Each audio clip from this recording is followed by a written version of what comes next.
Hey, look, I'm looking forward to the 2025 season. See, I got so excited I had an episode there for Clemson football, and guess what? The full ACC schedule has been released, so we now know Clemson's exact schedule for the 2025 football season, and I'm going to dive into that in just a second. Welcome to the channel. I'm glad you're here. Any good excuse to talk about Clemson football, especially I would say this is the deadest period after the season. Because last week you could still talk about the national championship and so on. But it's like now we're here. And yeah, it's depressing. But here's a good thing. We do have this schedule, and I'm going to talk about it in just a second.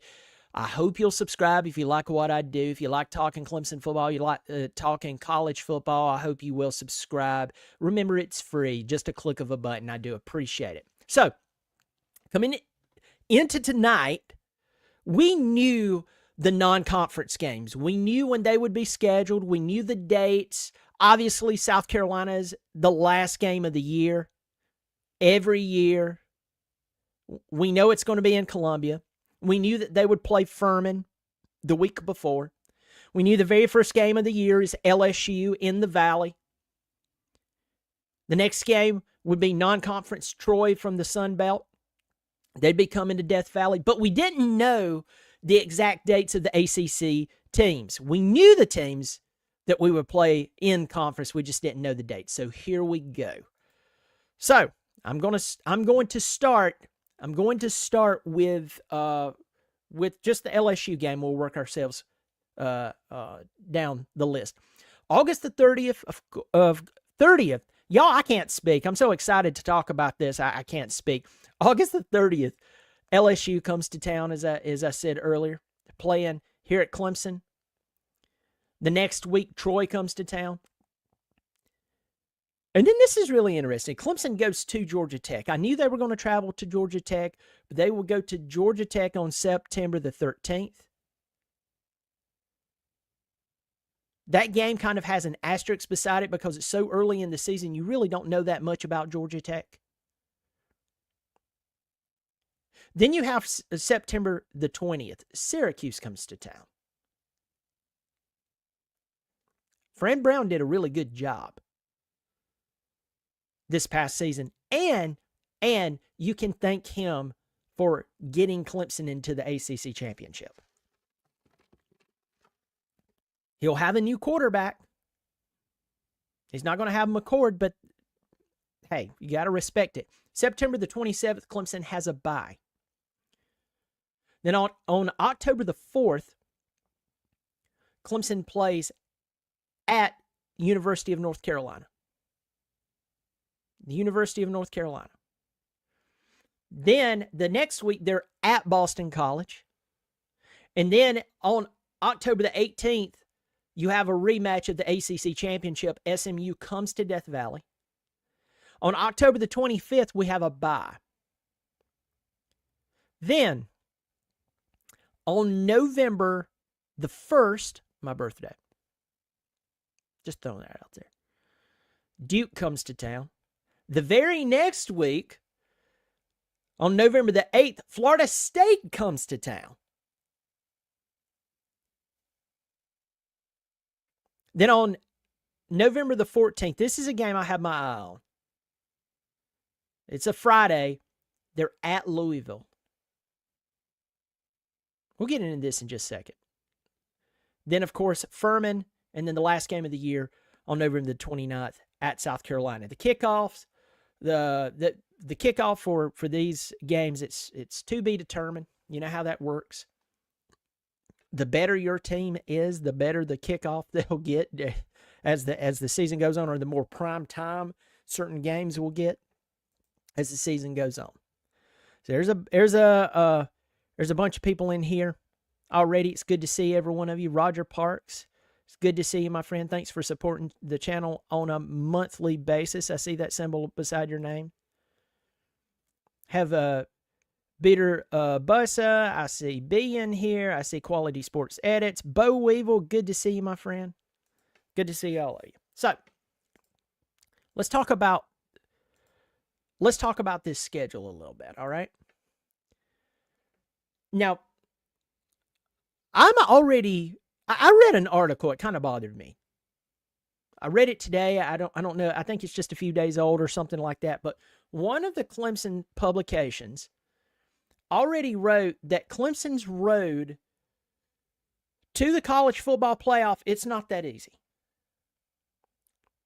It's not that easy. And I want to say that, yes, you have to respect LSU. We have questions about Georgia Tech and Syracuse. UNC has a Hall of Fame, legendary coach coaching for them, but how much is Belichick actually going to do at North Carolina? You have Florida State, who is very questionable. Talked to TJ about that. If y'all didn't watch my video the other day, it was the last video I actually recorded. I had my buddy TJ from Double Slaw No Fries, College Football Addiction, had him come on. He's a big Florida State fan. He's talking about Florida State, and had him talk about the game, and he's like, hey, man, if we can just get back to like 7 or 8 wins right now, I think that would be good for us. But you get to that at Louisville game, yeah, I have my eye on that, and of course South Carolina. But it's almost like the Clemson community, not all of it, but some of us are already starting to make excuses for next season. And next season is 7 months away. August the 30th is 7 months and 3 days away from today. 7 months from today would be August the 27th. Game's August the 30th. Now, and normally this writer, I agree with a solid amount of what they say, and they probably don't agree with anything I say. That's fine. I just try to be fair. And I'm not trying to pick a fight here, but I'm just sitting here reading, has these past 5 seasons already made us as Clemson fans? Has it made us, tempered us into expecting less? Like we're afraid to look at the 2025 schedule and go, hey, we have a lot of the big games home and we have all this talent coming back. Now we have Tom Allen? Are we afraid to have an expectation of this season? And maybe I'm reading it wrong, folks. Maybe I'm creating this scenario, but for me, I have high expectations for 2025. My criteria for expecting something is, do you have the talent? Clemson has, 8 on each side of the football coming back? Adding Will Helt looks pretty good. We'll see how some of these true freshmen coming out of the gate, how they'll do. We'll see. Some of them may do very well. We're fixing coaching issues. There's still work, I believe, that needs to be done, but at the same time, I believe some of the main pieces are there to look at this schedule and say, hey, Clemson can win almost all these games. But it just kind of bothered me that I'm reading, we're so much like, let's go ahead and give ourselves an out for this season. And I'm like, with this talent and the coaching staff, and that the majority of the big games are home, guys, we don't need to play this game. I'm actually expecting Clemson to do well this season, and if they don't, and I'll get back to the schedule here in just a second. I'll quote someone who is a family member of mine. I don't know if he'll be watching tonight. I don't know if he even watches me. But he told me something. I didn't know this. He said, I'm one of the most pessimistic Clemson fans, talking about himself, not me. I was like, what? You're one of the most pessimistic? He was like, oh, man. I mean, this guy goes to every game. If it's a big game, he's at it. Okay? I mean, he is Mr. Clemson. Like, I love Clemson, and he beats me by far. I mean, really. And he's like, oh, yeah, I'm ultimately pessimistic. And he even said, we talked for a while, and I was like, yeah, he's a lot like me. He said, and we both agreed, if Clemson loses like 3 ball games this year in the regular season, it's a catastrophic failure with all the talent and the schedule. So I'm looking at this schedule, and I'm like, Clemson can win at least 10 ball games. should be 11.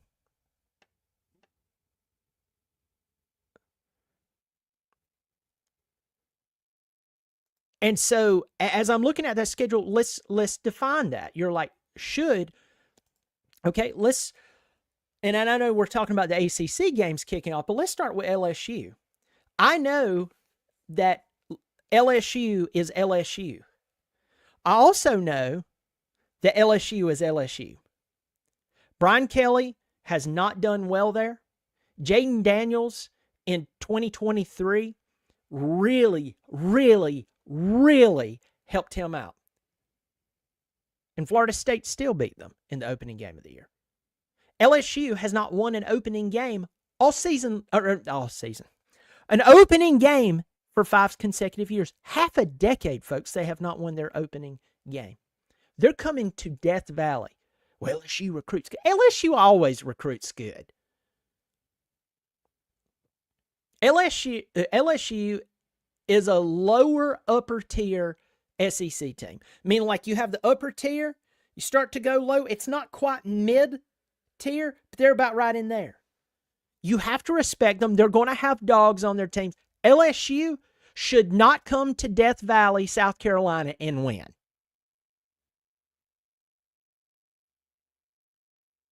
I mean, no. This is not my official prediction, obviously. But I'm just looking at these games, and I'm like, next week's Troy, Clemson should win that game. At Georgia Tech, Brent Key, I have a lot of respect for what he has done. You got to watch the guy. You have to watch that guy.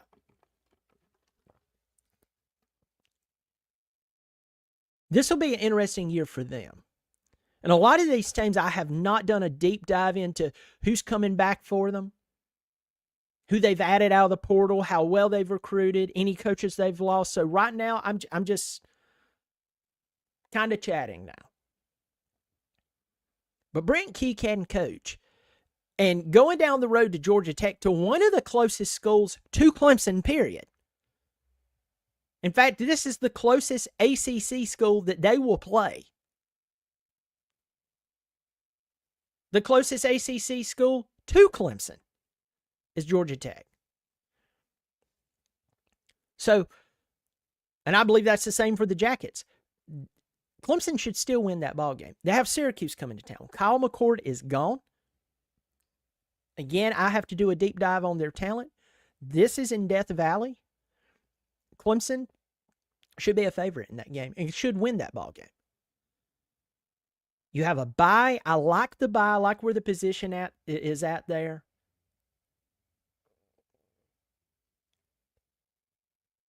You get your first 4 ball games in.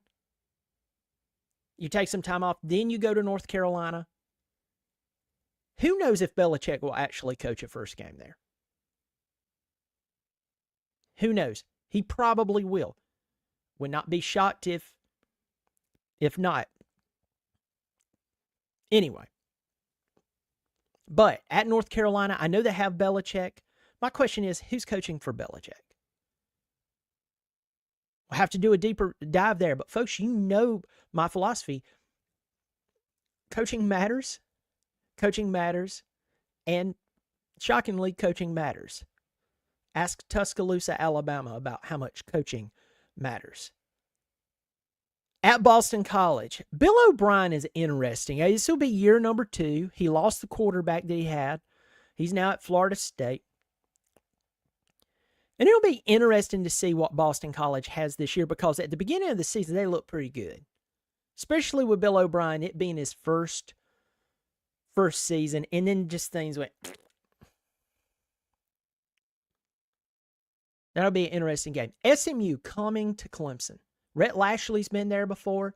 He came there he came there with Miami during the pandemic. So when they had De'Aaron King, and that's all we heard about. De'Aaron King. The U is back. The De'Aaron King. And they got the trash beat out of them. They got their mask beat off of them. And so Rhett Lashley's coming to town. He has Kevin Jennings, but here's the thing, and a lot of people, and this is a thing that we have to factor into all of these games.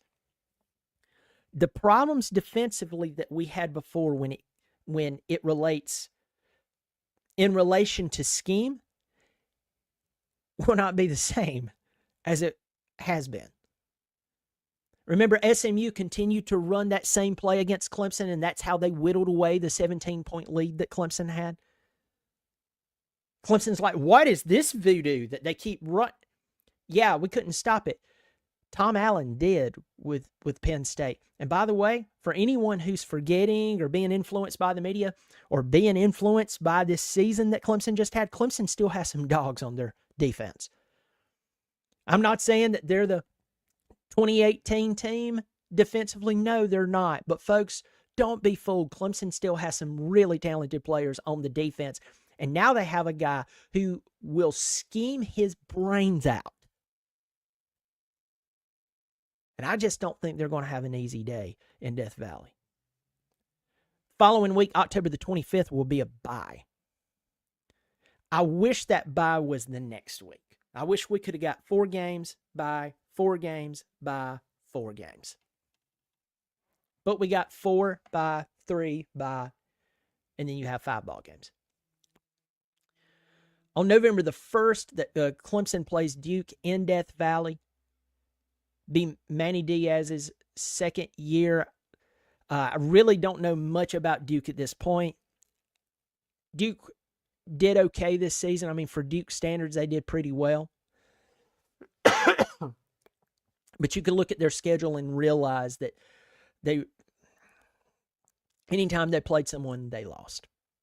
They really did. But they won the games that were toss-ups. They won the games that normally they would lose historically, other than the Elko years or, that one good year I think that David Cutcliffe had. Maybe 2 years. I think it was 2 years he had there. That was incredible. Then Florida State comes to town. If you're someone who's my age, you look at Florida State coming to Clemson. My very first Clemson game was Florida State at Clemson. And I remember it. I remember sitting in what is now the West End zone, but it was before all of that was built. It was stands and a scoreboard. And Florida State beat the crap out of Clemson that day, but it still lives in infamy in my mind. And then you think about the first win Clemson had against Florida State since they had joined the ACC in 2003. You think about all the games. You think about the games that Florida State beat the trash out of Clemson. You think about the Charlie Ward, beating them, 57-0. I mean, it was awful. And then where the tide started to swing for Clemson. And then Clemson, over the past many years, except for a year before last, Clemson handled Florida State quite well. And not only that, I mean, there was a few times there during, the Willie Taggart seasons that Clemson beat them in ways I never thought Florida State would ever get beat. But this will be a different Florida State game.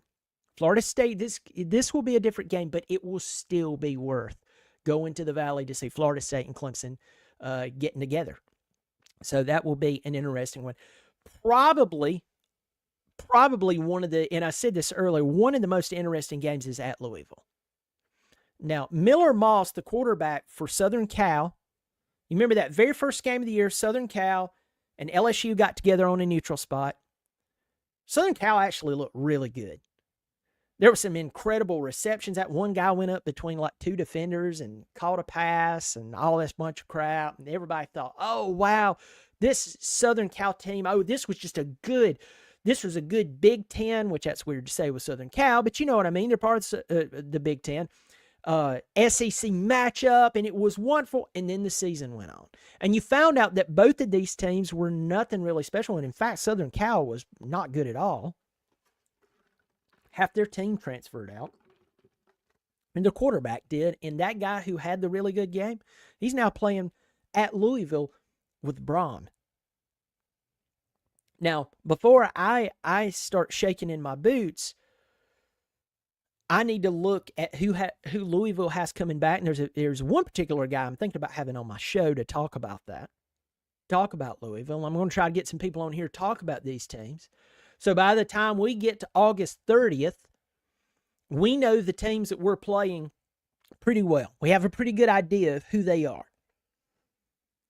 But that Louisville game on a Friday night, it's weird. Friday nights in Clemson, weird. Remember when Clemson lost in 2017 to Syracuse? At Syracuse? Where was that at? On a Friday night. Knocked out Kelly Bryant cold. I mean, he just went. It's like honking a horn at a certain type of goat. They just go. That's what happened. It's awful. It's terrible.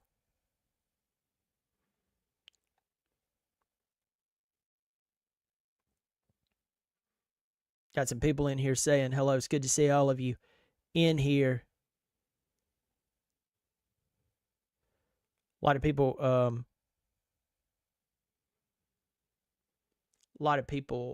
saying hello. Got a few people really excited to be in here.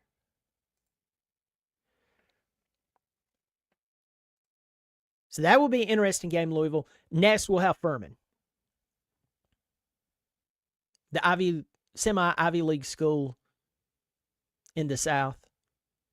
They're going to leave Greenville, South Carolina, which if you drive to Furman's campus, it's so flipping close to Travelers Rest. I will say it's in Travelers Rest just to tick off people. Like, no, it's not. The school website says go drive past there. That's all I'm going to tell you. Go drive past. Hey, are you closer to Greenville? Are you closer to? Cherrydale. Okay, we're Greenville's Cherrydale. Okay, I got you, but you're right there. Travelers Rest. And then the game at South Carolina. The Gamecocks will be, let's take the rivalry out of it. I have some really good jokes about the Gamecocks. They have some really, they think clever jokes about Clemson. But let's get to football, okay? Lennar Sellers is still there. Who else does he have to help him? Nick Harbor? Yes. How will he play with the new OC? I told Georgia fans 2 seasons ago, and I'm going to do a video on this. Mike Bobo, I don't think is going to work out for y'all like y'all think he is. And not every Georgia fan, a ton of Georgia fans hit me up and said, we started giving me statistics. He averaged more points than Todd Monken did. And I was like, oh, okay. How many championships has Georgia won since Mike Bobo has been there? 0. Todd Monken had 2 in a row. Show some respect. At South Carolina, Dowell Loggins is gone. He's now the head man at Appalachian State. You saw it in that Illinois bowl game. With that said, who is South Carolina pulling in from the transfer portal? Again, I'm going to have to do a deep dive on these teams. And right now I'm stepping back and I'm looking at these teams. And I'm thinking about what we have coming back. You have 4 out of 5 offensive linemen coming back, year 2 with Matt Luke. You have year 3 starter with Cade Klubnik, a guy who found his mobility. There's some of your running game right there, folks. There's question, I'm going to stay on Cade for a second. This guy significantly increased his touchdown production while lowering his interception rate. He had more yardage. He looked more confident. And the last part of the season, he basically did it without a running back. So, Phil was beat up. Phil couldn't move his arm. Phil shouldn't have been on the field. And I'm a big Phil Maffa fan. Love Phil. But if a guy is hurt, he's no longer himself, and he's more of a liability to the team, and he's a liability to himself. But they continue to put him out there. I get why to a point, but on the other side, I don't. But you have him. You have TJ Moore. You have Bryant Wesco. You have Antonio Williams. You have the talent there. At running back, folks, I know everybody's worried about running back. I get that. I understand that. But we still have some running backs there, and we have a slew of talent coming in who are true freshmen. And if Dabo was really worried about it, instead of going after a 6'5", 210-pound wide receiver out of a small school, he would have went and got a running back. And I think that looking at this schedule, Clemson still has the offensive line, the quarterback play, the wide receiver play, and the scheme to work in someone. So we'll see on the running back side. We go to the defensive side of the football. Again, we have a lot of talent back. And we have a guy who can scheme really, really well. Tom Allen can coach. Period. The guy can coach. Listening to his press conference made me get so excited I would run through a wall for the guy. So you look at this schedule, and unless you're just giving yourself an out, you're looking for any out in the world, Clemson should win at least 10 games. They should. Troy, that's a win. Georgia, I'm talking about pure talent across the board scheme. They should beat Georgia Tech. They should beat Syracuse. They should beat UNC. They should beat Boston College. They should beat SMU, Duke, Florida State, Furman. I just gave you, 9 games there? I'm more concerned about Louisville than I am LSU. Because I don't know, and again, I'm admitting this openly. I've not done a deep dive into Louisville. But Brom can coach, folks. If Brom was at LSU right now, look out, son. The man can coach. Because, well, he showed us. He embarrassed Clemson. He embarrassed Clemson in Death Valley. And you say, okay, Brian, it's time to stop talking about that. We're talking about next season. Yeah, and you're still facing that guy. So, there's 9 games that you should win. So you're telling me that you're going to lose to LSU, you're going to lose to Louisville, and you're going to lose to South Carolina. With all that talent coming back and getting more and more continuity among the coaches and getting better experienced coaches in here. Folks, we should have 10 wins. And if we don't, it's, as I said earlier, a catastrophic failure. But I'm feeling pretty good. I'm feeling pretty good. I'm feeling pretty good.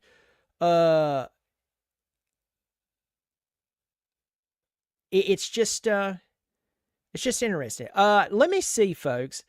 I'm going to see if I can grab this and put the schedule in the chat. I don't know if I can. Let me see. Give me 1 second, because someone just asked that. And I'm going to do my best to do it. Let me see if I can find a link. But anyway, I'll go back over those games for the people who was asked. August 30th, LSU. September the 6th, Troy. September 13th, at Georgia Tech. September 20th, Syracuse. September 27th is a bye. On October the 4th, Clemson is at UNC. On October the 11th, at Boston College. October the 18th, SMU comes to Clemson. October the 25th is a bye. November the 1st, Duke comes to Clemson. November the 8th, Florida State comes to Clemson. November 14th, which is a Friday, Clemson goes to Louisville. November the 22nd, Furman comes to Clemson. And then November the 29th, Clemson goes to South Carolina. There's your schedule for 2025.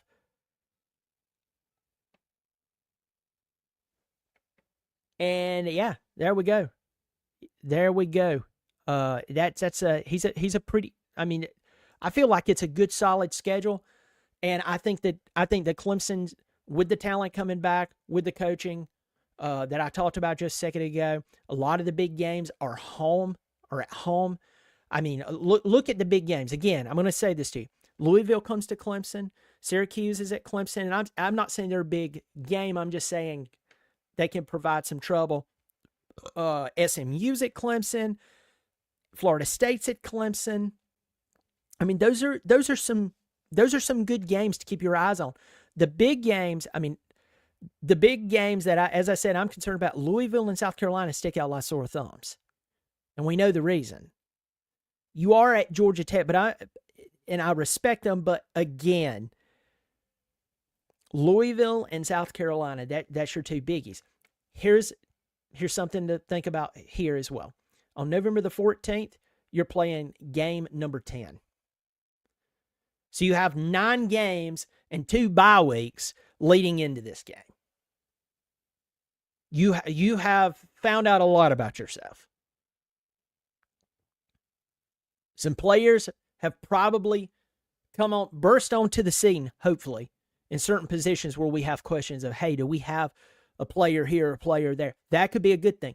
The good thing that Louisville and South Carolina are in the last 2 out of 3 ball games in the season, I'm telling you, that's a great thing. So anyway, well, folks, that I'm really excited to see this schedule. It gives us a chance to be able to put together, hey, what games do I really want to go to? What games would I be willing to travel to? Going to Georgia Tech could kind of be fun. If you were in the mood to drive 4 hours, you could go to UNC and support the Tigers. If you felt like doing the whole Louisville run, that's a ways. That's a ways, definitely. But definitely going to Georgia Tech. But any of those home games are always fun. But obviously, LSU, SMU, Florida State, those are going to be some games you might want to plan on trying to be there. Well, folks, leave your comment. Let me know, what games are you concerned about? What's your concerns for this coming season? Yeah, let me know what's your concerns, and then what are some of the things you're hopeful over. Hope you'll leave that in the comments section. Remember, if you like what I'm doing, hope you'll subscribe. It is free. I do appreciate it. Y'all take care of yourself, and as always, go Tigers.